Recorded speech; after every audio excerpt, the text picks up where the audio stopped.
did any of you guys get the Yoga Anatomy book? So you did? Okay. You didn't get it yet? Okay. It'll be here later. It's all right if you didn't get it. I think it's on one of these though. It's one of these books, right? So the Yoga Anatomy book is definitely. I have one downstairs. Anyway, the Yoga Anatomy book is one that we use quite a bit actually in the training. I think it's. No, it was there. Oh, sorry. So the Yoga Anatomy book is something that I really want you to. Now, I just want to talk about it briefly because it is part of the. It's part of the. It's part of our topic today because this one, I get this question all the time. They're like, Stephen, this book is so monotonous or whatever. It's very. The anatomy book is very dense. You know, it's filled with information. Okay. Now, do I expect you to read that particular book cover to cover? Not that one, because it's really a manual.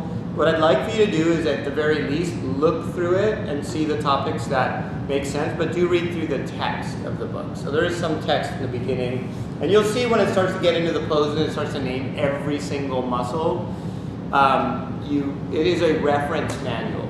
So where I use that book is when a student comes in and says something like, you know, whatever, like when I do, let's say chaturanga, I really feel my shoulder, then I'll look it up in that book and see what he has to say about it, and I'll use it as a reference manual.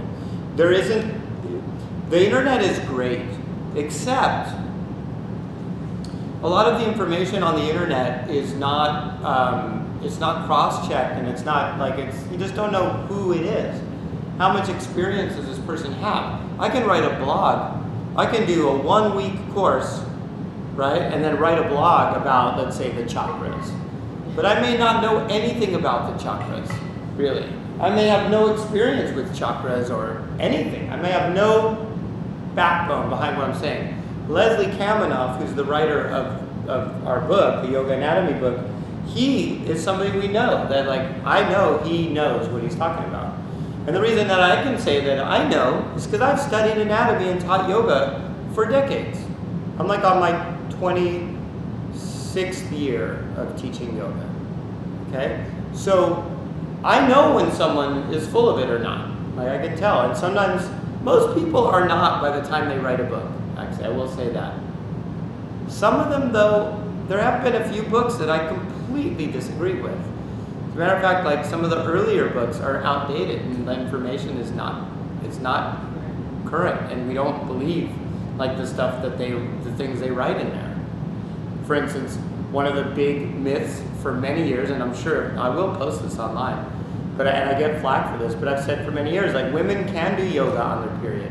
As a matter of fact, many women find it very beneficial for them even to do inversions, which was like written in this old book. Women shouldn't do it. When you're doing downward dog, you are in an inversion as far as your uterus is concerned, as far as the organs we're talking about, you are in an inverted position. Blood doesn't work that way. It doesn't suddenly go back into your system or whatever, like whatever myth they were talking about. And the reason I can say this with such certainty is that from experience, I've had, now I'm married, I've been married for 16 years, and my wife has done my yoga classes throughout every single cycle she's had, both pregnancies, and it's totally fine. And then also, I've also asked doctors who specialize in gynecology and said, they were like, it doesn't work that way. Like, that's it, literally just and doctor after doctor, to where I stopped asking the doctors anymore, because they were like, look, it just doesn't work that way. They can do inversions, they can do yoga, it doesn't matter. And I was like, I know, I just want to confirm it though. They're like, yeah, it doesn't work that way. That's a myth, that women can't do yoga on their period or can't do inversions on their period. It is completely wrong. But yet that's written in, I believe, the earlier editions, I don't know if it still is, of Light on Yoga, written by B.K.S. Iyengar. Still a great book, but doesn't have, it's not current. It has a lot of great poses. That's why I'd say it's still a great book, but it's not up to date. And I disagree with some of the stuff, even some of the alignment stuff as well. So, the Yoga Anatomy book, the way that you study yoga in general, I think, and especially this really dense course, because this course has a lot of information in it. We cover doshas and chakras and subtle body things and meditations and concepts and different breathing techniques and all this stuff, is you do it and you absorb as much as you can. And then you just absorb as much, and you allow what you didn't get, you'll then get in practice. You'll get over time. And some of it you'll remember, and some of it will go into your subconscious mind. And you have to be okay, especially with the anatomy. The anatomy stuff is, that little book is really dense. So study it as much as you can. Read through it. Read the actual text. It'll be obvious where it's like text on a page, the whole page, and then it starts to get into specifically which muscles are affected by which pose. And when it gets to that point, that's where you use it as a reference manual. But very effective to know that that exists, and he's a trusted source. Yeah? When we get to the anatomy portion of the class, will you be talking more about the neck? Because this is the first class that I've ever taken. You, Stephen, and I've been taking yoga for 30 years. And this is the first class that said it's okay for you to look down, which changed my neck. I mean, I was seriously injuring my neck for many years and straining my neck. From looking up. Yeah, because when you said that to me too in class, I was like, wow, that feels so much better. It feels so. Isn't it weird? I am like changed my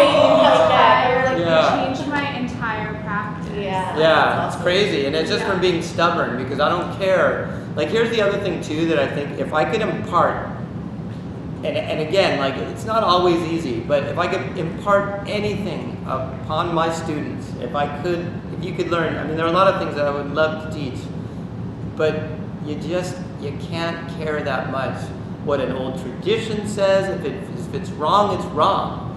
And if I don't care what other people say, I don't care if like whoever's watching is going to give me a thumbs down. I don't care, because either something is correct or it is incorrect. And if it's constantly injuring your students, I don't care if they look up at the sky because that's where God was or whatever. I don't care. It's hurting the neck. So in the end, like, you look down and you realize that's the one that's better. The one that's not causing injury is better. You know what I mean? So you just have to be stubborn and stay with that. Like, just stick to your beliefs about what is true when it comes to anatomy. And the other thing too is there are some people who look up all the time. I always use it. There's a boxer named Tito Ortiz. The guy's got no neck. I mean, he's just built like a bulldog. You know, he's just his head and his ears are like, his neck comes out from his ears, so he can look up. You know, like he could, and it would be fine. But what is yoga? What percentage of people do yoga are women? No? I would say probably 75%. Higher. Really? 98%. It's like 87.8%, Really? something like that. Yep. I that do believe yoga. that. Yeah. Yep, it's really high. And women have smaller necks, generally speaking. Yes, there's always going to be the occasional weightlifter woman that comes in who's got a giant neck, but generally speaking, it's mainly, women with thin necks. Yeah. Your head weighs a lot. It's a lot to hold looking up, because when you look, there's a saying in the Tao Te Ching, how do I know the ways of the universe? By looking. When you look at the neck, there's a trachea in here, right? There's no mass here of muscle.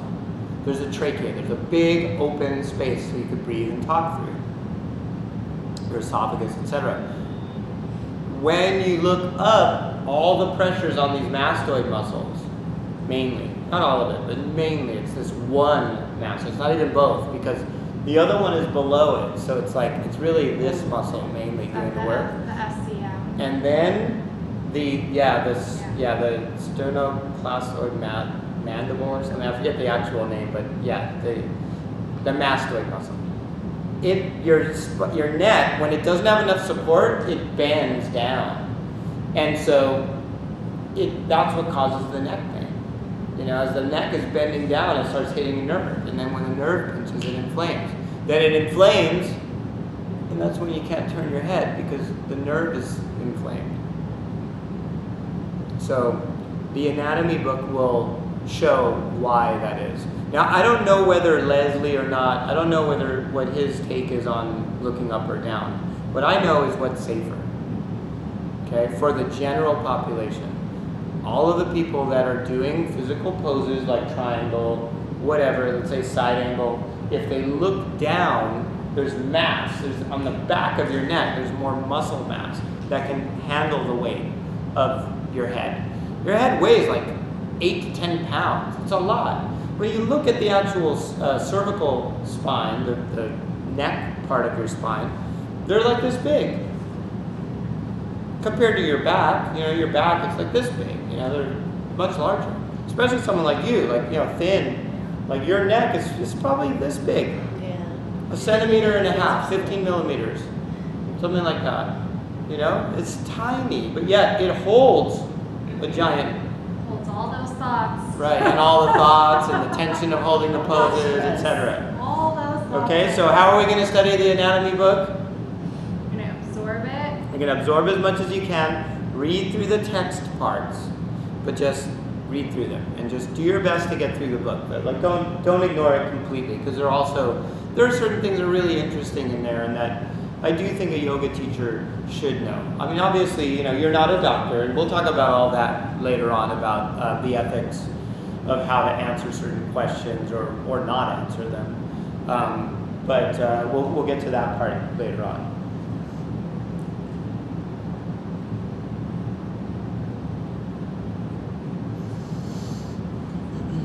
All right, so now we're going to break into pairs. So if you go into, let's see what time it is. Yeah, we still have some time. So are there any questions so far? So we covered a brief history. Now again, this stuff is like, you're mainly going to need to teach yoga. Like if you want to teach yoga, you're going to have to actually teach to learn to teach. But you do want to understand your lineage and your history a little bit. There's a great article in Yoga Journal if you want to go deeper into the study. So I do like to talk about what I know and then put it in modern perspective, and then also give you some options to look it up. In Yoga Journal did a history of yoga. So if you type in Yoga Journal history of yoga, it'll give you all these dates and really interesting stuff to study farther. The problem is that I have, believe it or not, and it may seem like a lot of time, we're very limited on the amount of time that we actually have in this course. It will go by like that. You'll see, it goes by really fast. So I want to cover as many of these topics as possible, and then go over a little bit of. I do want to I should cover this real quick, kind of how to study this course. So if you look through the full thing at the end, it says. Process of learning, senses lecture, practice video homework, standing postures of the flow set, Sanskrit using light on yoga for the Sanskrit dictionary or the Sanskrit dictionary on the website. So do you guys see here the syllabus at the bottom of the syllabus? There's a whole list of things. You don't necessarily have to physically look at it, but it's here. So what it says is basically exactly what we're doing. Watch the Earth's Power Yoga Flow set, take notes on the sequencing and counter postures. You'll receive a link in your email. It's on my YouTube channel. So it says Earth's Power Yoga Flow set, and it's 53 minutes long. That's the set. It's the only one that's like that. It's 53 minutes long. The specific, so at the very end it says specific curriculum. Because when I did my course, I never felt like I got specific curriculum. Okay? What that means is I'm actually saying specifically do this. Okay? So at the end of each one of these things, sometimes it will say, and almost every one of them has it, specific curriculum. Stick figure draw the set from the Earth's Power Yoga Flow set. Okay, so that means specific curriculum for the week, which may sound really simple. It's actually not. This is going to take probably 2 hours to do. But it's worth doing. It'll look something like this, just in case you think. Stick figures. In case you think I'm making this up. You can't make this stuff up. It's actually Oh, you all. got I've it. done this like many times myself. I've done all of this stuff. I like There's it. a representation of a stick figure drawing Got it. of the poses. Okay? Now, I recommend that you do something like this because it's part of what's going to help you memorize the sequencing. Now you can see, look, it's Do you want to pass it around? yeah, I Do can you have pass it a around. Yeah, they look like they wouldn't see. I can see it Steven, from do here you have a though. Yeah, template for that? No, to this is for you to do. I don't want. You can look at the stick figure drawings and so you get an looks idea of what good. it looks like. I mean, that is an exceptional one. That's, It is. It that's looks why nice. I like the it's- way there's little boxes. Someone with was it. in our- very I'll know well how to do done. it. Then each pose is named. Yeah, it's pretty cool the way she did it. So this is like our homework assignment? This is your specific homework curriculum. Okay. And this is why you know, you guys know I've been doing this for a very long time. I promise you, none of this stuff is superfluous. Like none of it is useless. It all Important. comes together. Huh? It's all important. It's all important because it's really hard to memorize this stuff.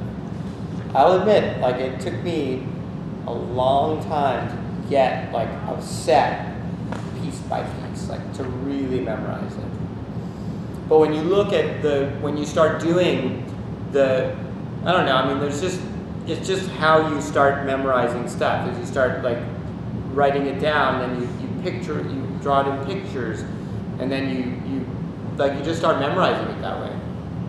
And some of you may not. Like some of you will hate the visual representation of it. By the way, it's double-sided. I don't know if you guys can see that. Wow. Yeah, it's double-sided. The reason I'm showing you this is to just give you an idea of how much work you have ahead of yourself. But it's not that much. It's a few hours. I'm a Few visual hours. learner, so this is.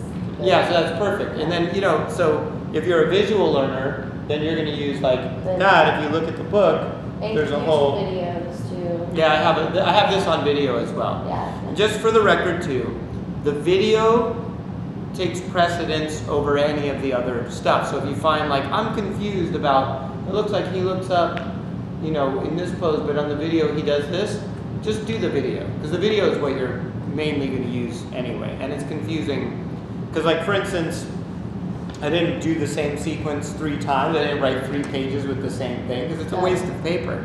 I just put ×3. You know what I mean? So when you're studying the course, when you're going through all of this material, learning these specific curriculum, ultimately the video and your stick figure drawings, although, well, wait, you're going to get some wrong on the stick figure drawing too, I promise. Like somehow you'll get them mixed up. Every year this happens where like you'll get some of them like it's not the right sequence, and that's okay too. But watch the video again and it'll clarify. Again, I'm not going to change the video either through the course. It stays the same.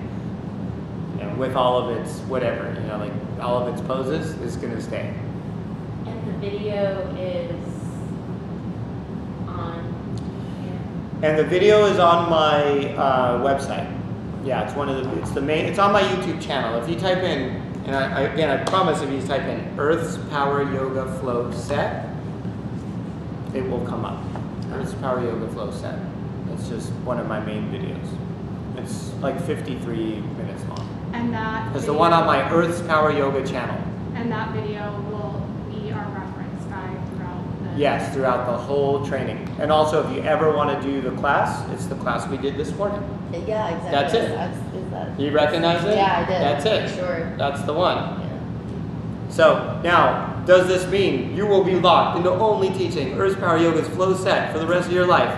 No, of course not. Like you'll be able to teach all kinds of set. I can teach Kundalini Yoga. I'm certified in Kundalini too. But I can teach like chair yoga. I teach yoga to somebody who has MS, multiple sclerosis. I teach yoga to a guy that can barely walk. He has had a cyst on his spine that was removed and it caused nerve damage. So I'm teaching him yoga poses to help him walk. And he's getting stronger. And he's able to walk without his cane now. He was heading towards a wheelchair, in my opinion. I've known him for years.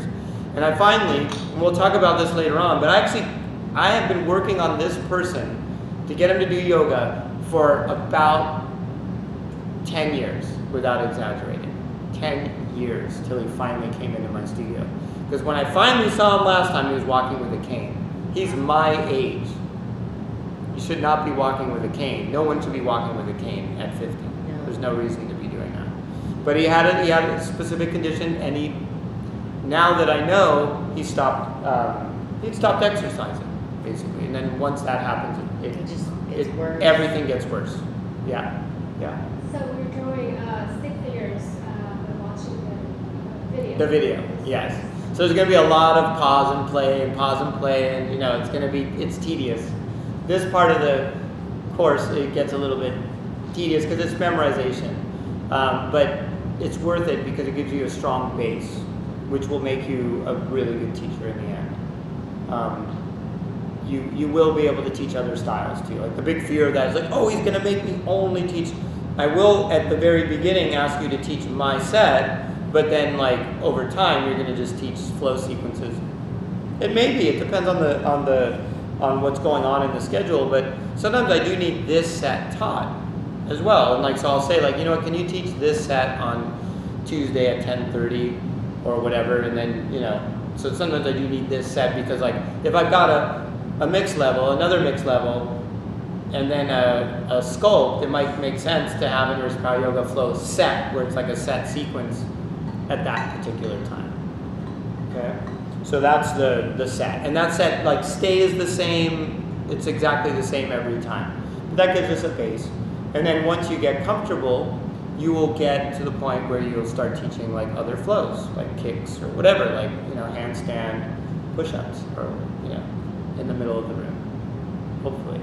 Although I personally would not teach handstand until I could do it. That's how I was with handstand, because I knew that my body was capable of doing it. Unlike splits, like my body's I'm never gonna do splits. It's just, that's how my body is. So then if you can do the pose, if it's foreseeable, then you should be able to do it before you teach it. If you age out of the pose, that's another story. Okay, because there's certain poses I could still do, but they actually really hurt my shoulder when I do it now. So now I'm like, I'm not willing to be in pain for 3 days so that I could show a student that I can press in a handstand. Okay, I'm not willing to do it. Can I still do it? Yes, I can, but it's not worth the pain. Can I have my stick figure example back? She allowed me to make copies of this, but I don't want to do it because I want you guys to do your own. So that's how you still won't have it memorized most likely, unless you really, really like have a photographic memory. But you'll get closer. Each step gets you closer. Plus, there is also this isn't all you're getting. Like you'll see this, your manual will grow. Like it'll get other sheets and things in there. But I just wanted you to see like there's a good example. And like some people, like you see how she drew, and I do kind of recommend this. See how she put the nose? There's like a little beak. That little beak is really good because it shows you where the head is looking. Yeah. It's good. It's good. I recommend putting the beak in. Yeah. I mean, yeah, it does. It shows you. It gives you a point of reference of the actual. Like for instance, when you're in triangle, if the beak is down, if it's just a circle, you don't know where the look point is. But if the beak is down, you know in triangle or side angle they're looking down. I get pushback for looking down, by the way, too, because a lot of these studios now, they're younger studios. They don't have the experience. Like they're still learning. They don't know that those injuries occur. It can take like up to 3 years to hurt your neck by looking up or more. And again, not everyone does, but it's high. The percentage is high enough for me to change it. And then there's this. Now I know, again, this is part of orientation, so it might seem like, oh, he's talking all about this book he wrote. I'm showing us this because I want you to see. It's not in there yet. Okay, I thought so. I was like, it's not there yet, but you will get. This is an actual script. Okay, so it will help us along the way learning to teach. Because it's an actual script, it has like, come up to a standing posture at the front edge of your mat. Bring your feet together so your toe knuckles touch and your ankles are apart about 1 inch. So the center lines of your feet from front to back are parallel to the side edges of your mat. It literally, like, it goes through every single thing. Okay? Is that on So- the website syllabus as well? I'm going to share this with you because does everybody here have an iPhone or an Android? You do, right? All of you do? Okay, so then I'm going to share it with you. And do all of you have a Gmail account? Gmail? Okay, so then that's the one that I need. Did you put that on the form? Okay, good. All right, so that's the one that I use because I'm going to share Google Docs with you. That way too, if you're, let's say you're at a meeting and like the doctor or whatever is 2 hours late, you could just pull it up on your phone and be like, okay, Google Docs, script, there it is, and then you can practice memorizing it there, which is what I would recommend if you're wanting to teach. How many of you want to teach? You do? Okay, good. Okay, then, because it's not always the case. A lot of times, They just would take. they just want to learn. Yeah, like, there's a lot of that. But if you want to actually teach, I think that that's where I think I'm better at that, actually teaching teachers in yoga teacher training versus, although we do, it's hard to say now because now I do a bunch of we'll go out too and do like outdoor excursions, and they're just a ton of fun. Like what happened was I got tired of being in the space, and I said, you know what, I've got to make this fun for me too, and we started doing these outdoor excursions, and they were fun for everybody, and we still, we still learn and everything. Sometimes they go a little bit longer, it's the only problem. I deduct like an hour, so I add an hour on because we got to get there. So whatever, so we got to get there and get situated, I add 1 hour onto the training for that day. So I hope that doesn't affect you, but it's give and take.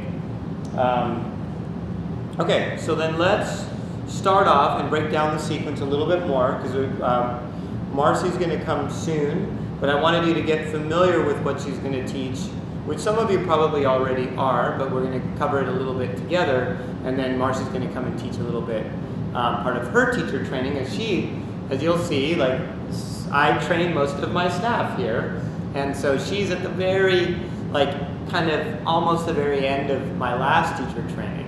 So she's going to come in and teach you guys as well, the set. But let's go ahead and just go ahead and pick up your mats and face this way. So we're going to do like a mock class, and you're all going to teach a little bit. So if you're doing the yoga at home, then you're going to stop and you're going to practice teaching for 25 minutes. Okay? And then here's the script. So one of you is going to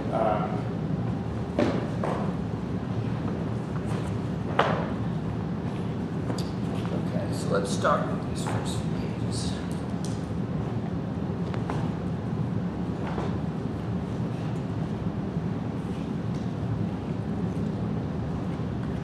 I believe I printed one. Hold on. I just printed one, folks. Ah, there it is. So do you go by Liz or Elizabeth? Liz. Liz, okay. All right.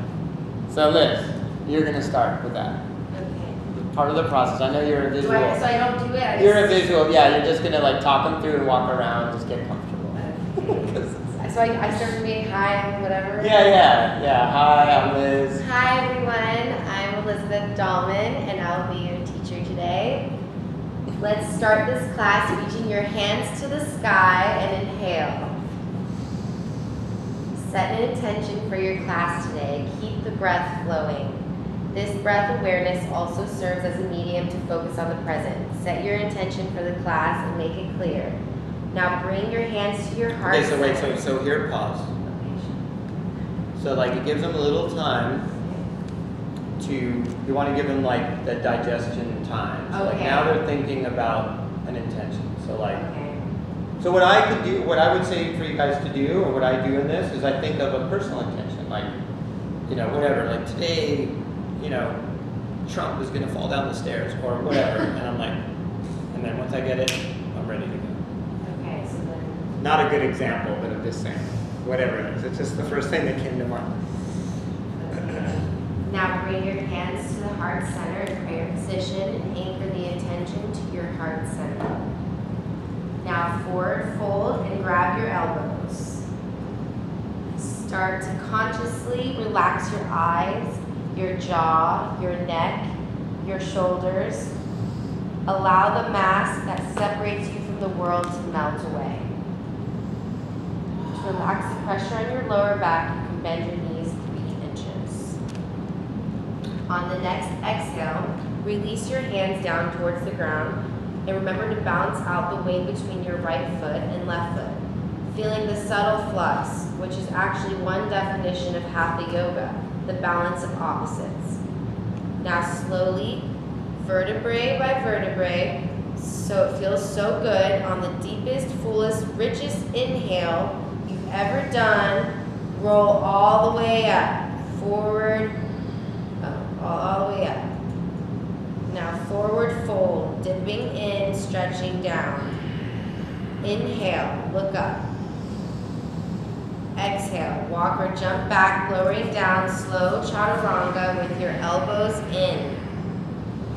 Come on, stomach firm, chest strong. Come on, stomach firm, chest. Chaturanga, I'm just throwing that in, just so you know, that's why it's in there. Tops of the toes rolling, open spine long, pull into upward dog, or if you're beginning low cobra, pull the shoulders down and back away from the ears. Keeping the breath fluid and the knees off the ground. To modify this pose, keep the knees down. Remember to pull the line from your tailbone to the sternum. Okay, so I what? know, I kind of got So lost pause there. for a second. So what? So let's go back to Upward dog. the beginning of when he says like step back chaturanga. Okay, so exhale, walk or jump back, lowering down, slow chaturanga Okay, with so your now- elbows in. Now slow it down. So just speak us through this. Like, Come slow on, chaturanga. stomach firm, chest strong. Chaturanga, inhale, tops of the toes rolling open, spine long. Pull into upward dog, or if you're beginning low So cobra. slow it down, Karen. So if you're beginning, take a look. So If low low, cobra. or if you're beginning low cobra, pull the shoulders down and back away from the ears, keeping the breath fluid and the knees off the ground. To modify this pose, keep the knees down. See? Remember So to- watch. So instead, you're doing this. So like if you're advanced, you're gonna do this anyway, because you already know what's coming, right? Okay. But if you're teaching beginners, Yeah, I you know, will. that's right. You will. You guys are mainly gonna teach beginners, beginning teachers, beginning students. It's just how it is. I don't know why. It just is. So you're giving this modification. Okay, that's all it is. That's all it is. It just means like, you're not gonna get them doing upward dog at first. Okay. So exhale, pressing back to downward dog pose. You will notice the feet step forward about 3 inches from upward dog to this pose. Good. Now inhale, press back, push your heels down. On the next exhale, gaze up and walk or jump to your hands. Look up and lengthen. Exhale. Fold in. Inhale. Reach all the way up. Lift the sternum, bend back a little. Exhale, reaching out, forward fold. Inhale, look up. Elongate the spine. Exhale, walk or jump back down slow. Chaturanga. Inhale and pull and lengthen up. Pull the shoulders back. Upward dog. Exhale. Downward foot. Did I mess that up? No, that's fine. Exhale. Okay. Downward Downward dog. dog pose. Yeah. Heels flat. Breathe. Wrap the shoulders. Good. Now inhale. Press back. Push your heels down. And on the next exhale, gaze up and walk or jump to your hands. Look up and lengthen. Exhale. Fold in. Inhale. All the way up. Lift the sternum up. Bend back a little. Exhale. Reaching out. Forward fold, stretching down. Inhale. Look up. Elongate the spine. Exhale. Walk or jump back. Down slow.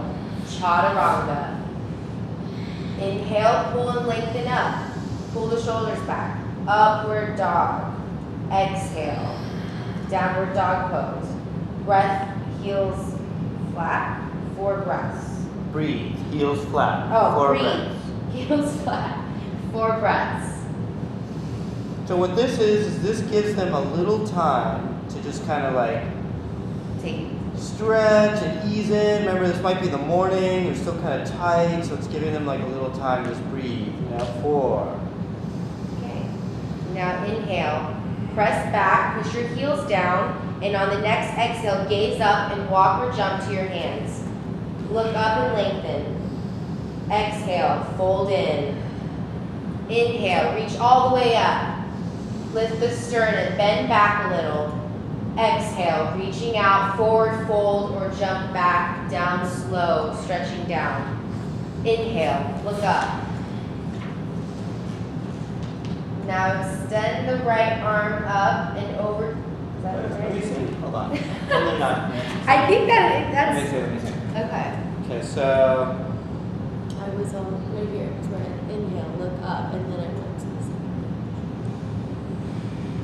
gaze up and walk or jump to the front of the mat. Look up and lengthen. Okay, so look up and lengthen. Exhale, fold in. Inhale, reach all the way up. Lift the sternum, bend back. Exhale, reaching out, forward fold. Yeah. Inhale. I know. Okay.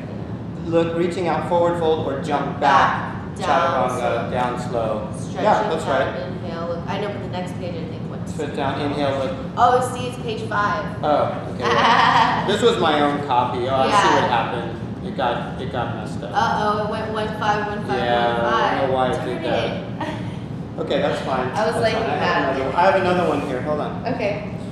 I have another one somewhere.